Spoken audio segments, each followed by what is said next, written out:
બનાસકાંઠામાં જિલ્લા વિભાજનને લઈને કલેક્ટરનો નિર્ણય સામે આવ્યો છે। બનાસકાંઠાથી સમાચાર મળી રહ્યા છે, તેની પર નજર કરી લઈશું। જ્યાં વિભાજનને લઈને રજૂઆત અથવા ફરિયાદ નાગરિકો કરી શકશે તેવી વાત સામે આવી છે। ગામ અને તાલુકાના અરજદારો પ્રાંત અધિકારીને રજૂઆત કરી શકશે। 2 ફેબ્રુઆરી સુધી લેખિત ફરિયાદ અને અરજી કરવામાં આવશે।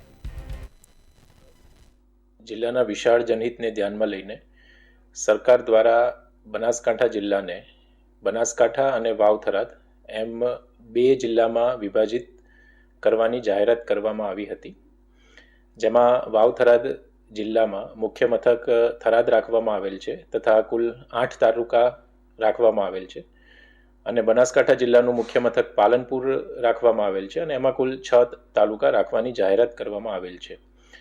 જે અન્વયે જિલ્લાના તમામ જે નાગરિકો છે એમને આ જે વિભાજનની જાહેરાત કરવામાં આવી છે તેના અનુસંધાને કોઈ પણ રજૂઆત કરવી હોય તો એ રજૂઆત લેખિત સ્વરૂપે આગામી તારીખ 2 ફેબ્રુઆરી 2025ના રોજ સાંજે 6:10 કલાક સુધી સંબંધિત નાયબ કલેક્ટરશ્રીની એટલે કે પ્રાંત કચેરી ખાતે લેખિત સ્વરૂપે જે પણ સૂચન હોય કે વાંધા હોય કે અન્ય રજૂઆત હોય એ આપી શકશે। 2 ફેબ્રુઆરીએ રવિવારનો દિવસ હોવા છતાં પણ તમામ પ્રાંત કચેરીઓ આ જે લેખિત વાંધા અને સૂચનો છે એ સ્વીકારવા માટે રવિવારના દિવસે પણ તમામ કચેરીઓ બનાસકાંઠા જિલ્લાની ચાલુ રહેશે।